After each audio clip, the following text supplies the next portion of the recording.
ബാക്കിയുള്ള പരിപ്പോടെയും ഞാൻ തരുന്നുണ്ട്. ഇപ്പോഴല്ല, പിന്നെ. സ്ഥലം ചോദിക്കാൻ മറന്നുപോയി. അതെന്തിന്? അല്ല, പരിപ്പുടയും ചായ വാങ്ങി തരാന്ന് പറഞ്ഞു. ചേട്ടാ സത്യം പറ, എന്നെ ഇപ്പൊ കണ്ട ഒരു പ്രോസ്റ്റിറ്റ്യൂട്ടീവ് ലുക്കില്ലേ?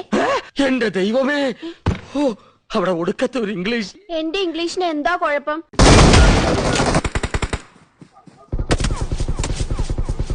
പടക്കങ്ങൾ എന്നും എന്റെ ഒരു വീക്ക്നെസ് ആയിരുന്നു.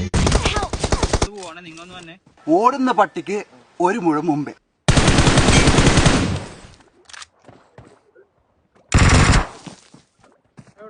கொஞ்சம் அங்க பாரு கண்ணா. ഈ ഇഷ്ടിക ഞാൻ അവന് കൊടുത്തിട്ട് വരാം.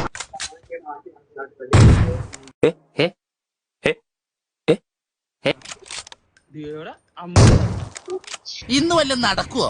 പറ്റില്ലേ ബലം പിടിക്കണ്ട, വിട്ടുകളഞ്ഞേക്ക്. രണ്ട് ചെസ്റ്റ് നമ്പർ 1. സൂപ്പർ.